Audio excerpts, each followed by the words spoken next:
Welcome to Rework, a podcast by 37 Signals about the better way to work and run your business. I'm your host, Kimberly Rhodes. In their book, It Doesn't Have to Be Crazy at Work, authors Jason Fried and David Heinemeier Hansson write that you can't just outwork the whole world, and that work ethic isn't just about putting in more hours. Here to join me are the co-authors of It Doesn't Have to Be Crazy at Work and the co-founders of 37 Signals, Jason Fried and David Heinemeier Hansson. Guys, let's talk about this because I think for most people, they think work ethic is putting in more hours, being more available, always being on, but that's not what you guys think. So tell me about that. Jason, do you want to jump in? Yeah, sure. I mean, the work ethic thing is interesting because it does, for most people, it equates to just putting in the hours. That this person's got a good work ethic because they put in 12-hour days, or they work on the weekends, or they're there at night, or they're there all the time. That just means they're there all the time and they're working on the weekends and they're putting in hours at night. It has nothing to do with work ethic. Ethic is about showing up and helping out and being on time and all the things that it really is about. Putting in your best work. Actually, I think a big part of work ethic is not wasting time, and figuring out how to make sure you don't waste the company's time or your time or other people's time by creating more work for other people. Sometimes people delegate work that doesn't need to be done at all. All that stuff to me is really what work ethic is really about. It's not about the hours. And as far as like outworking people, there's another myth that goes around, which is basically like, and you'll hear it all the time from big time entrepreneurs, like, you just got to work your ass off. You got to outwork everyone. If you're not working, someone else is. And yeah, that's true. Someone else is. You cannot outwork the world. You can outwork somebody or three people, perhaps, like in a sense, but you can't say I'm going to work harder than everybody else. And if I do that, therefore I will win, or whatever you want to say at the end of the rainbow. It's not that at all. That is not what separates people. Now, there might be a few people where that really works well for them because they're exceptionally good in their working hours. And if they put in some extra hours, that really does equate to actually literally being way more productive because they're so productive to begin with. But most people are not that way. I would say if you're lucky to get a few good hours of work in a day, for most people in this kind of work, which is, let's call it, information work or whatever, professional work, whatever you want to call it, that's a pretty good day. 4 hours is actually a pretty good day. You might do other things for the remaining 4, but if you really get 4 good, strong hours in, that's a pretty good day in itself. I don't think you're actually going to be able to sustain that for 8 hours, let's say, or 10 hours or whatever most people are trying to work. I think part of the problem with this work ethic equation to a lot of hours is that it's a way to justify the busyness, justify the fact that you feel like this is the main input you have control over. So if you're desperate for something to succeed, what can you turn on? What levers do you have? The most obvious one that just seems like something you should do is to put in more hours. It is far harder to actually diagnose, how am I spending my time? Am I spending my time well? This notion of busyness that I'm walking around with, is that actually helping anyone do anything? I think the great tragedy is that a lot of entrepreneurs are indeed very busy, and they're very busy being a nuisance to the rest of the company. They're very busy being in everyone else's business all the time, when actually the best thing they could do for the business is to just leave people the hell alone for a week, 2 weeks, or 6 weeks at a time, and go off pursuing something else. Go off thinking deeper about the problems that you're facing. Go on, do your own work. But this notion that busyness is good is really flawed when it's paired with the idea that it's a manager who's busy. And what's a manager busy doing? Telling a bunch of other people what to do. Now, again, at scale, perhaps, we've talked about Elon about 1 million times, but it's still fresh in my mind, this biography. He's like 5 companies, and he could be very busy running 5 companies. Like, you know what? That's perhaps like the maximum amount of busyness that's good, that having like a fifth of Elon associated with your business on a weekly or on a monthly basis, but having all of it all the time at 100 hours or 120 hours, you know what? I don't think that's a long-term sustainable thing. And the thing with the long-term sustainable stuff too is when it comes to creative work, there's so much empirical studies on, for example, the advantages of sleep.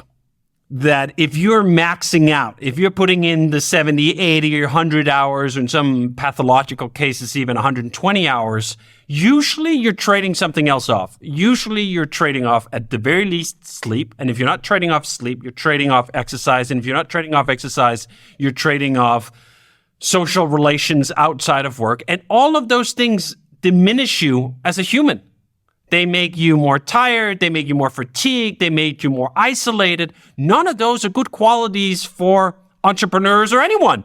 So I think the reason we always come back to how are you spending your time is the quality of the hours. That's really matters. That if, as Jason says, if you get 4 really high quality hours that are in line, they're together, it's 4 hours in a row, it's not 45 minutes here and an hour and a half there, and those hours are kind of born out of being well rested, well exercised, socially stimulated outside of work, they're going to be awesome.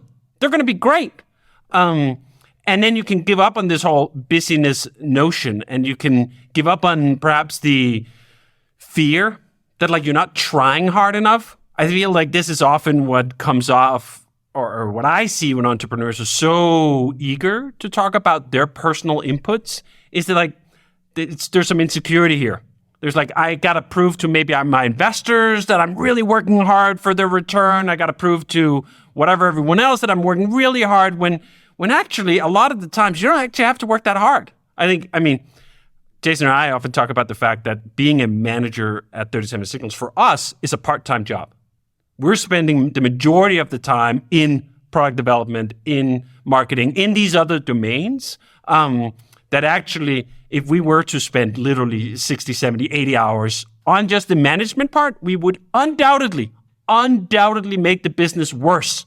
We would be interrupting people more. We would be starting even more projects that could not be done within the time frame that we have. We would just be biting off way more than we can chew. So, yeah, it's not a good path. Well, and I feel like this concept of outwork just means overwork, which also can really lead to burnout. I know you guys have talked about that a bit and why we do sabbaticals. Do you want to talk a little bit about that? And then the reason we need to pause? Everyone just has 24 hours in a day. That's all there is, right? The earth turns around once, 24 hours. You cannot work more than that. Obviously no one should be working as much as that. But let's say you did. Let's say I'm going to work a full day straight. Let's say there's 2 million people who do the same thing. So now what? Like, you haven't outworked 2 million people. You've equally worked 2 million people. Like, it has to be about efficiency. It cannot be about anything other than that, really, at the end of the day. So that's, of course, an extreme example. We have a stated policy where every 3 years we provide a 30-day sabbatical, paid sabbatical. We have a addition to, of course, all the vacation time that people are earning alongside that. But it's an important thing to do, to take some extra time off. And, I still wonder if 30 days is even enough. We might want to think about extending that to 6 weeks or something instead of 4. I don't know. But the point is that it's important to get breaks, and it's important to stay away from work, actually. If you want to be better at work, it's good to stay away from work. And it's good to say, we say like 40 hours is plenty. You have nights to yourself. You have weekends to yourself. You've got some vacation time to yourself. You got these sabbaticals to yourself. Burnout doesn't help anybody, and occasionally you're going to push a little bit harder, of course. Sometimes there's a launch coming up or some new big thing that you got to get done by a certain time. But you don't want to keep piling one after another. Like, sometimes you've got this big deadline and you just got to hit it, and so you do put in a 10-hour day or a 12-hour day a day before, or whatever it is. But then you can't follow that up with 10 more of those in a row or 20 more of those in a row. You've got to have time off. So it's something we do tend to build into the way we work, and something we're always on the lookout for. So, one of the problems we've had in the past is that people actually, and this is one of the tricks with remote work, in fact, is that some people will end up working longer and more because there's less of a separation between work and life. Maybe they work at the kitchen table, like that's where their office is, and so that's where they eat. So it's easy to have the laptop there as well. You got to be on the lookout for that. Of course, we can't peer into people's homes, but you can get a sense of, this person checking in work kind of late, and they're also checking in work kind of early and throughout the day, which means like, it's not like they took a 4-hour break during the day and they're doing some work at night to make up for it. They've been working all day long. Or if you see someone check something in on the weekend, it's nice to give them a gentle nudge, like, hey, you don't have to do that. And they might say, well, I took Friday off because of this, and so I put some time in on Saturday, and you're like, okay, that's fine. But you still also don't even need to do that.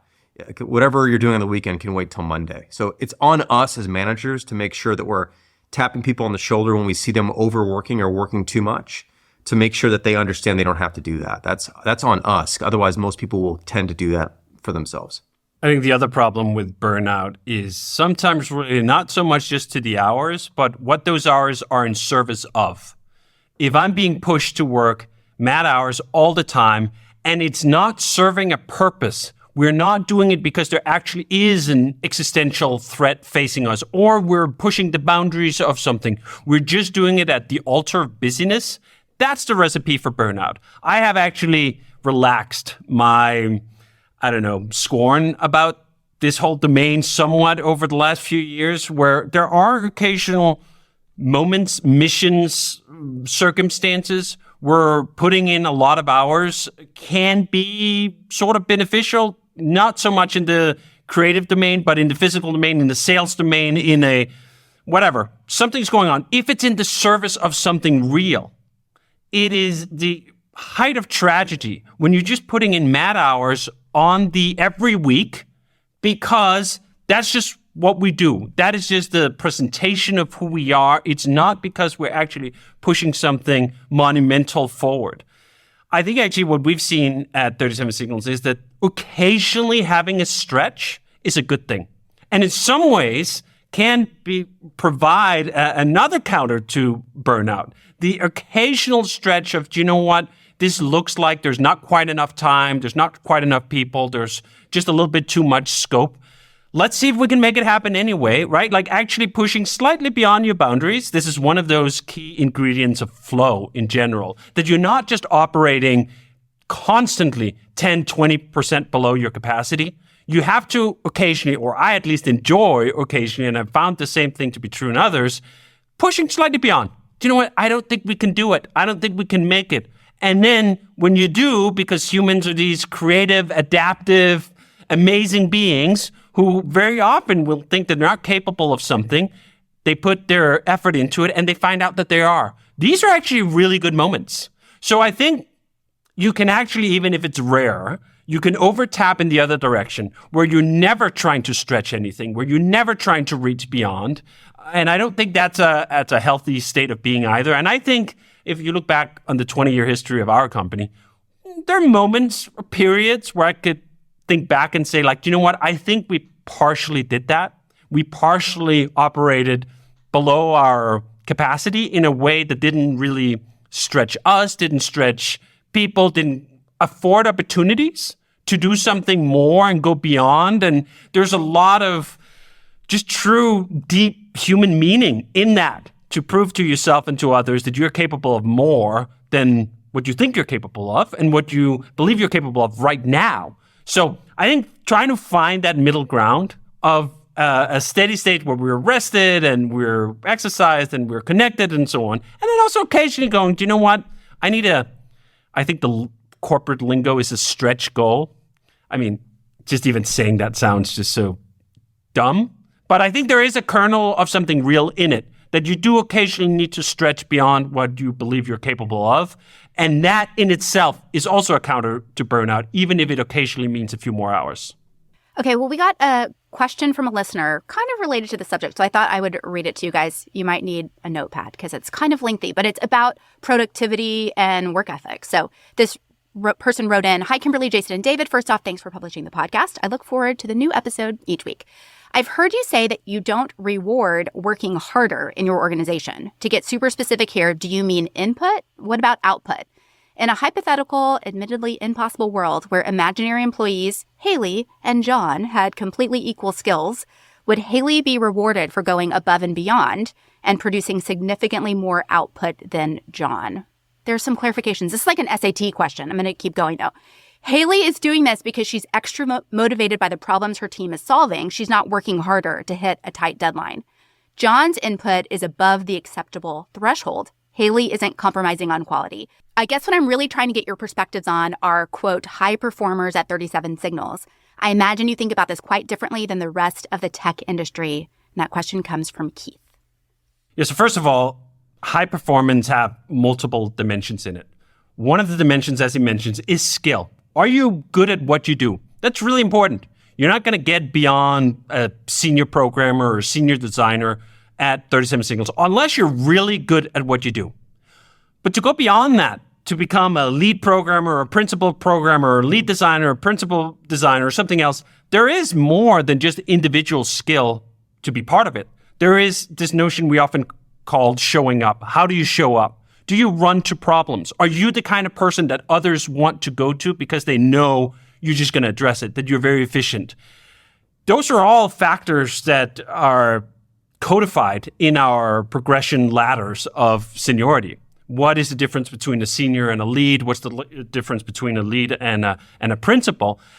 And one of the things I pride myself on is that we recognize, broadly speaking, that there are no speed limits. If you're able to come into the organization and maybe you're hired as a senior programmer, how long does it take for you to be able to demonstrate lead qualities?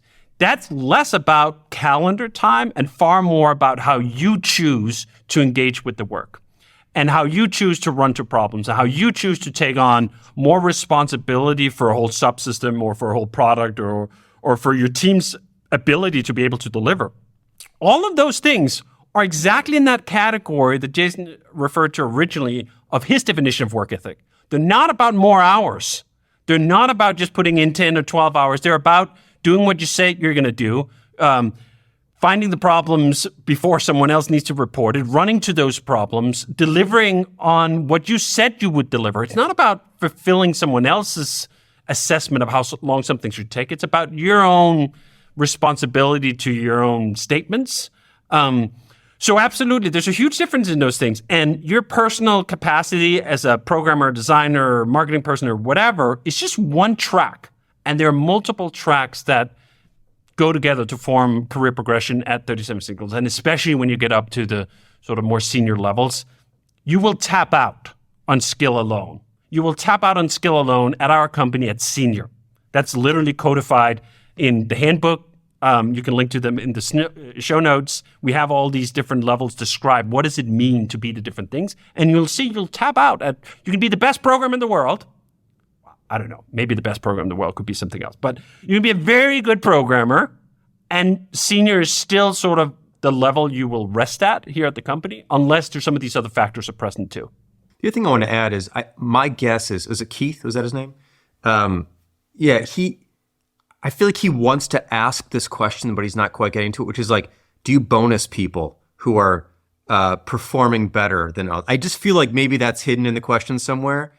No. So like the question is, he's like, how do you reward high performers? When you think about rewards, typically in business, it's like financial rewards is kind of how it is. But, different people, first of all, everything David said is correct, which is like, if you did really well on this project, well, that's something in the win column for you. It doesn't mean like you get a promotion. It doesn't mean you get a bonus. It doesn't mean any of those things. It's like you have to pile a bunch of these things up that show that over the long term, or there's a trend here, that you're possibly able to move up a level in the company based on a number of different criteria. But in the meantime, we do these things twice a year at meetups, and sometimes we do them actually every 6 or 7 weeks when we do all hands, which is that there's this idea of employee recognition or people stand up in front of the company and say, hey, you know what? This person's doing a great job. I'm not sure they've been recognized for it. I'm not sure other people knew about it or whatever it is, or people knew about it, but I want to bring it up. So there's a reward in that to some degree, because for some people, that means a lot to them. Recognition is a huge thing for them. And so that's how they're, quote, rewarded by their peers. But the company's not going to go around and hand out bonuses or dollar bills based on someone doing a good job on a particular project. It really is the sum total of your work, the effort you're making over the long term, and the trend you're headed towards, the responsibility you're willing to take on, and how much we think you can actually pull something off that's above you, perhaps, and if your ability to do that at least once or maybe twice or 3 times before you get to move up. So that's how we think about it, not as like, oh, you did a great job, here's something for it, other than your peers recognizing you for it. And also sometimes your manager recognizing you for it. That's all part of it as well. And just as important, your personal recognition that you've done a great job, the personal recognition and satisfaction of delivering something of impact that moves things forward. We've done these things at meetups where we look at the different things that motivate people. And there are some people who are highly motivated by recognition. That's a thing of others. And then there's some people who are highly motivated by internal sense of progress. And I find for myself, this is the main recognition or a reward that I get out of a job well done, is my own personal locus of progress. My sense that, you know what, we did something that mattered. We moved the ball forward. Perhaps we stretched a little bit and we didn't think that we were able to, and we did it anyway. It's a really satisfying thing to do. I wrote about this a while back when the whole act your wage thing was trending or memeing or whatever. And I just felt like, gee, oh man, that's such a sad place to be because you're just playing yourself, to quote, is it Khaled? You're playing yourself, man. You're playing yourself when you don't show up and deliver the maximum of your personal capacity, not for the business sake, although that's a nice side effect. And if you work in a nice business with nice coworkers, hopefully eventually you will be recognized, but that's not why you do it. You do it for your own progress, your own sense of identity, and move forward. Now, again, if you're working a dead-end manual labor job, that's a different category and kettle of fish, and I can see how people arrive at an act your wage thing, but I saw it creep in to creative endeavors. People thinking, you know what, creatively, I should hold back. It doesn't work. That's not how the pie is cut.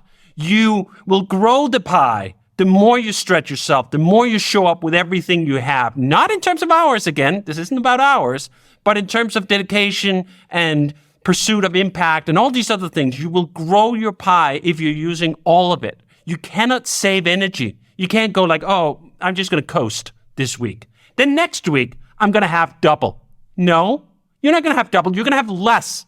This was one of the things that were really fascinating to me early on in my career, where I sort of kind of acted this way at least one employment that I vividly remember, where it was just like, I didn't really like the people who were running the company. I didn't really like how things were assigned. And I thought, like, you know what? I'm going to coast a little.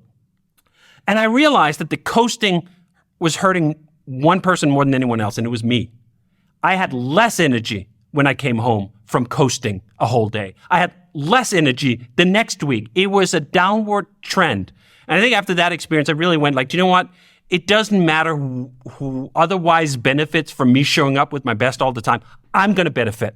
Me, most of all. I will have more energy to do things after hours if I put in the maximum. Creativity is sort of a regenerative force. The more of it you use, the more of it you'll have. So investing in that sense of your own capacity by using all of it as much as you can is just a wise strategy for yourself and your own career development. Okay, last question before we wrap it up, because we've been talking about work ethic, not just being about hours. As you're hiring, someone who's listening is like, yeah, I want to bring on people who have a great work ethic. How do you find those people? Because in the hiring process, it's not just like, tell me about your work ethic. And we know it's not just about hours. Do you have any tips as you're looking to grow your team, finding people who, you know, do what they say they're going to do and follow through and all of those things that we say go beyond just the hours? I think work ethic is a trickier thing to interview for, but I think that you can definitely ask references about that. That's been my technique for that. I typically don't put a whole lot of weight in references in general because people are providing them and they're probably going to be good. But you can ask around the edges and find some of those answers. But I think you can also ask people about, ask them to walk you through some of their work, and you can sort of prod at that, with a work ethic lens, and sort of ask a bit about, how you approach this project. What was it like? Who else did you work with? How was that? There's some questions you can get to around those edges, but I don't know. In my opinion, it's not the easiest thing to dig into in terms of interviewing. Maybe David has a different approach, but I found that to be usually someone else has a better opinion or better insight into your abilities in terms of your showing up and of your timeliness and your willingness to help and your willingness to run to problems than you typically do. I think everyone else has a better sense of that than you might yourself, especially in an interview situation where you're going to probably give the answers that you want someone to hear. So anyway, that's my feeling. And maybe it's something that's more judged at that 6-month mark or 1 year mark than it is in the interview process. I think it's something you have to see and feel. And also because every situation is different. In some situations, people may have come from a place where they were driven hard by a manager, right? And so it appears that they had, let's say, good work ethic in your mind, like they got things done on time and they showed up, but it wasn't their internal drive. So now, like at our company, people have a lot of flexibility and freedom. So if you come from a place where you're told exactly what to do and you do that well, that would not translate here because we don't really tell you a whole lot about what to do. So you kind of do have to feel that out and see it as you go. And this is one of these reasons why we have the notion of, after 1 year, asking the question, would you hire this person again? Now, that's quite late in the process and it's not foolproof. And I wish you'd have better indicators early on. And there are some indicators. But at the very least, having this sense that given the fact that it is difficult to discern work ethic upfront, at least setting for your company a bar where you say, by this point, you've given this candidate enough time to find their footing, to figure out which way it's going. Do they have the work ethic that's a match for your place? As Jason says, there's some places where if you just do everything that the manager tells you to do, that's great work ethic. That would fail spectacularly here. People are generally not going to tell you what to do, certainly not on a daily basis, barely on a weekly basis, mostly on a cycle basis, right? So you really have to have that internal locus of progress to be able to thrive here. We call that manager of one, that you may very well be reporting to a manager, but your primary manager should be yourself. Now, I will say, though, when I look at programmers, for example, you can tell a fair degree, and it's not always foolproof, and sometimes there's sort of a head fake in it or something, how they approach the task that we give the finalists. And some of it is